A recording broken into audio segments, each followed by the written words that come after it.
Hi all, welcome to Sand Compounding. This is Sandeep Anand.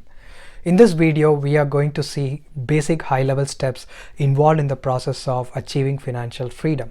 As we saw in the earlier video, financial freedom is all you want to get the time to do what you love, to create and meet the purpose that you want to achieve in life.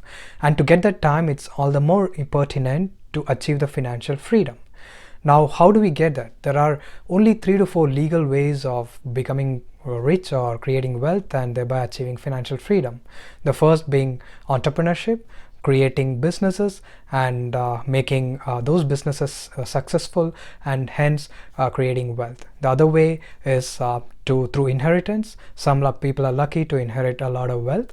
And third method is investing through investing in real estate, gold or equities. What I'm going to talk about in creating wealth is through investing in equities. And there are 4 to 5 steps you need to understand in the process of creating wealth. The first step in investing is start saving early.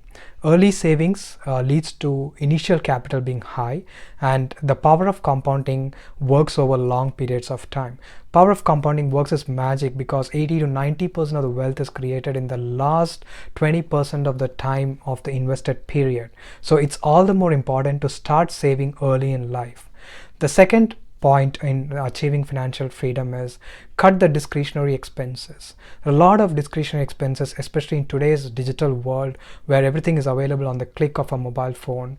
All the e-commerce sites are available. Some people even defeat the boredom by logging into e-commerce sites and shopping. And one tends to lead to another and it becomes a habit. If you could cut that habit of discretionary expenses and put those money into savings and investing, that'll be a great step towards achieving financial freedom. So controlling expenses helps us get more money towards savings. Discretionary expenses also include, the buying things for the social status. Some of the things that we can do is delay that gratification and delay that immediate discretionary expenses, not buying things for social status. I'm not recommending minimalist approach by not buying anything, but it needs to understand the difference between needs and wants. Sometimes we need some wants along with the needs. The third step in achieving financial freedom is getting rid of debt. Debt is a very dirty thing which stops one achieving from financial freedom.